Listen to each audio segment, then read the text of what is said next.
ह्रीङ्कारासनगद्भितानलसिकां सौहक्लीं कलां बिभ्रतीं सौवर्णाम्बरधारिणीं वरसुधाधौतां त्रिनेत्रोज्ज्वलाम् वन्दे पुस्तकपाशमङ्कुशधरां स्रग्भूषितामुज्ज्वलां त्वां गौरीं त्रिपुरां परात्प्रगलां श्रीचक्रसंचारिणीम् ओं श्री विजयवाड़ कनकदुर्गादेव्यै नमः दुर्गामल्लेश्वराभ्यां नमः ओं वसुदेवसुतं देवं कंसचाणूरमर्दनं देवकी परमानंदం కృష్ణం వందే జగద్గురుం ఓం శ్రీ రాధాకృష్ణాభ్యాం నమః మనందరికీ కూడా ప్రేక్షకులకి ఫాలోయర్స్కి మన ఛానల్ని ఆదరించినటువంటి వాళ్ళకి మన అభిమానులందరికీ కూడా ముఖ్యంగా నూతన సంవత్సర శుభాకాంక్షలు 2026 పరాభవనామ సంవత్సరం ఫస్ట్ పాయింట్.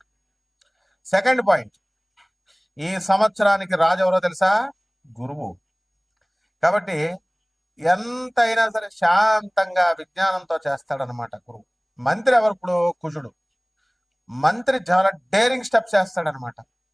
కాబట్టి ఈ సంవత్సరం పరాభవనామ సంవత్సరం అంటే 60 సంవత్సరాల క్రితం వచ్చిందండి. 1966, 67 సంవత్సరం ఉగాది వరకు వచ్చింది పరాభవనామ సంవత్సరం. కాబట్టి ఆ సంవత్సరంలో ఉన్న వాళ్ళకి అవమానాలు ఎక్కువగా ఉంటాయి. పాపం పుట్టినోళ్ళు మంచి ఆఫీసర్స్ అయ్యారు, మంచిగా కోటీశ్వర్లు అయ్యారు, బిజినెస్ మెన్స్ అయ్యారు, కానీ అవమానాలు ఎక్కువ ఉంటాయి. ఈ సంవత్సరంలో పుట్టే పిల్లలకు కూడా అలా ఉండడానికి ఎక్కువ అవకాశాలు ఉంటాయి. లేకపోతే ఈ సంవత్సరంలో అన్ని రాసుల వారికి కూడా ఎంత బాగున్నప్పటికీ కూడా కొంచెం అవమాన పాళ్ళు ఎక్కువగా ఉండడానికి అవకాశాలు ఉన్నాయి. ఇకపోతే సేనాధిపతి వచ్చేసరికి మనకి చంద్రుడు, సస్యాధిపతి గురుడు, ధాన్యాధిపతి బుధుడు, అర్ఘాధిపతి చంద్రుడు, మేఘాధిపతి చంద్రుడు, రసాధిపతి శని, అలాగే నీరసాధిపతి గురుడు. ఈ విధంగా ఉన్నాయండి మనకి.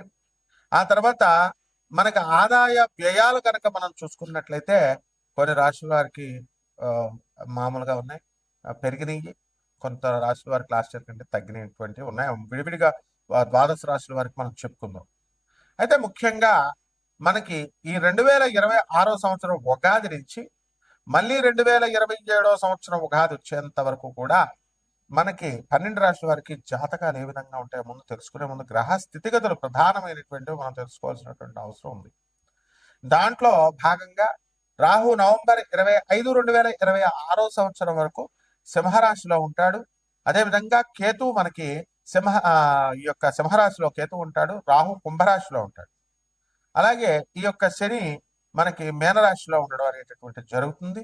ఈ సంవత్సరం మొత్తం అంతా కూడా మనకి ఈ యొక్క గురుడు జూన్ 2, 2026 సంవత్సరం దాటిన తర్వాత మనకి కర్కాటక రాశి ప్రవేశం చేస్తాడు. ఆ తర్వాత అక్టోబర్ తర్వాత అతిచారాలు, వెనక్కి వెళ్ళాలు, రెట్రోగ్రేడ్ అవడాలు ఇలాంటివన్నీ కూడా జరుగుతూ ఉంటాయి.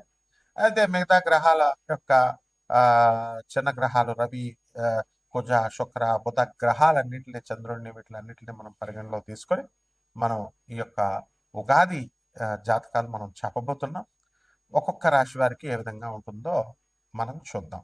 ముఖ్యంగా ఇవన్నీ కూడా కోటాను కోట్ల మంది కామన్ ప్లాట్ఫారం మీద చెప్పబడేటటువంటివి కాబట్టి స్కెలిటన్ ఐడియా 90% వరకు మీకు అప్లై అవుతాయి. అండ్ వ్యక్తిగత జాతకాలు అనేటటువంటివి చూడాలంటే మీ యొక్క డేట్ ఆఫ్ బర్త్లో ఇవన్నీ కూడా ఉండాల్సినటువంటి అవసరం ఉంది టైం. సో అటువంటి వాళ్ళు తప్పకుండా మీకు కావాల్సినటువంటి వాళ్ళు మనం సంప్రదించవచ్చు. మనం నాన్ కమర్షియల్ బేసిస్తో మనం చెప్పడం అనేటటువంటి జరుగుతుంది. బాగుంది అంతవరకు.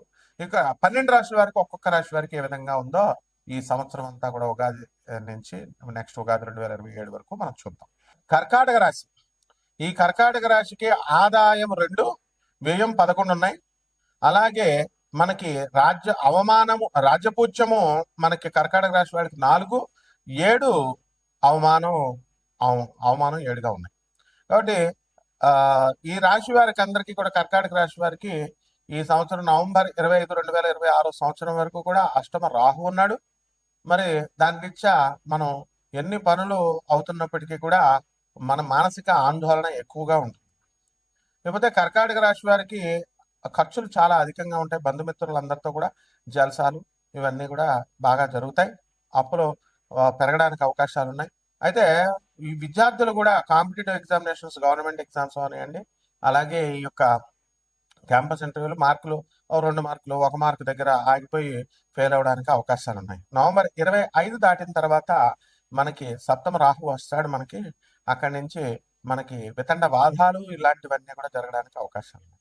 కాబట్టి ఈ కర్కాటక రాశి వారికి గత సంవత్సరంతో కనుక మనం పోల్చుకున్నట్లయితే ఈ సంవత్సరం రాబడి తక్కువగా ఉన్నప్పటికీ కూడా ఖర్చులు మాత్రం అధికంగా అవుతా ఉంటాయి. అంటే అప్పులు బాగా చేయడము ఇలాంటివన్నీ కూడా ఉంటాయి.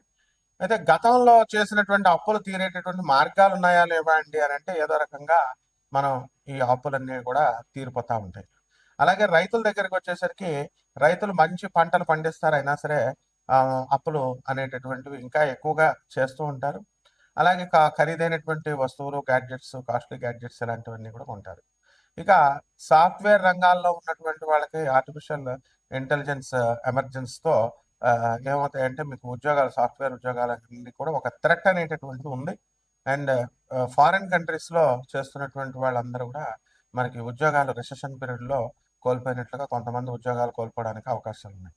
మరి అయితే మాకు మళ్ళీ ఉద్యోగాలు రావా అని అంటే అలాంటి భయపడాల్సినటువంటి అవసరం లేదు. మనకి జూన్ 2026 సంవత్సరం జూన్ 2 దాటిన తర్వాత మనకి మళ్ళీ అవకాశాలు అనేటటువంటివి వస్తాయి. ఉద్యోగాలు కొత్త కొత్త ఉద్యోగాలు రావడానికి అవకాశాలు ఉంటాయి. అలాగే విద్యార్థులు కూడా చాలా అధికంగా చాలా కష్టపడాలి. కేవలం మార్క్స్ తగ్గిపోతున్నాయి అనేటటువంటి డిస్కరేజ్గా మీరు ఫీల్ అవ్వకుండా అధికంగా కష్టపడండి. అలాగే ప్రేమ వ్యవహారాల్లో ఉన్నటువంటి వాళ్ళందరూ కూడా ప్రేమల్లో డిస్ట్రాక్ట్ అవ్వకుండా జాగ్రత్తగా చదువుకోండి. అలాగే విదేశాలకు వెళ్ళాలి ఏంటి అని బాధపడుతున్నటువంటి వాళ్ళకు కూడా విదేశాలకు వెళ్ళేటటువంటి అవకాశాలు కూడా అధికంగా కనబడుతున్నాయి. కేవలం ట్రంప్ ఒకడు అడ్డొచ్చాడు, అమెరికా వెళ్ళకపోతున్నాం, ఇతర దేశాలకు వెళ్ళండి, వెళ్ళి చక్కగా అవకాశాలన్నింటినీ కూడా పుచ్చుకోండి.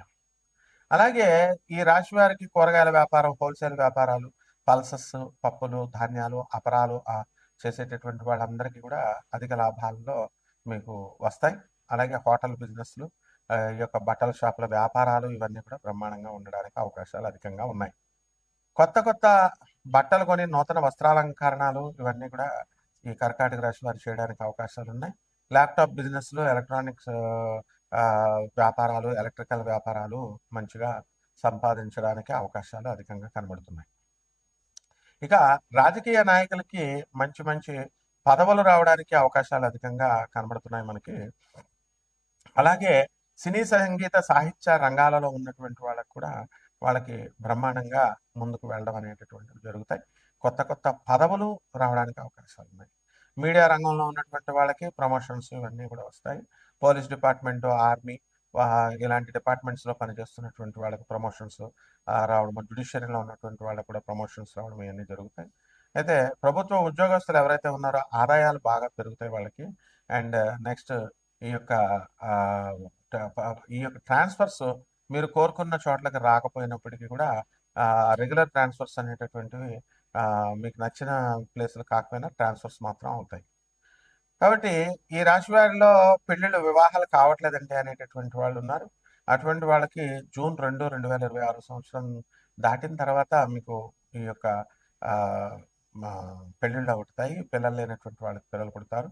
అలాగే డయాబెటీస్, తర్వాత ఉబ్బసము, పైల్స్ ఇలాంటి ఒబిసిటీ ఇలాంటి వ్యాధులు రావడానికి అవకాశాలు అధికంగా కనబడుతున్నాయి.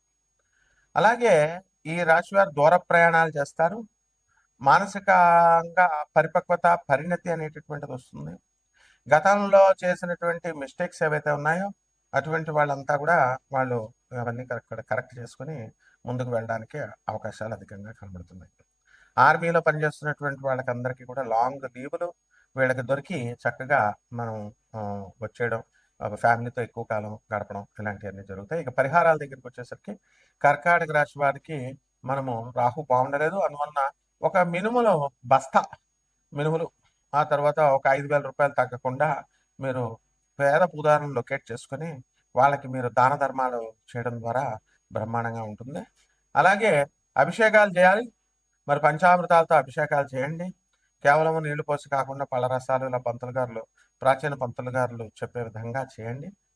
మరి మాకు విశాఖ జిల్లా నుంచి పురోహితులు అందరూ కూడా శుద్ధ నీళ్లతో మీరు చేస్తే సరిపోతుందంటే అక్కడ ఉన్నటువంటి వాళ్ళంతా కూడా గురువుగారు మా బిజినెస్లు పడిపోతున్నాయండి ఇలా చేయడం వల్ల, పంచామృతాలు అనేటటువంటి వేదకాలం నుంచి ఉన్నాయంటే మరి మామూలు జనం కూడా పంచదార ఎక్కడి నుంచి ఉందండి? వేదకాలం నుంచి.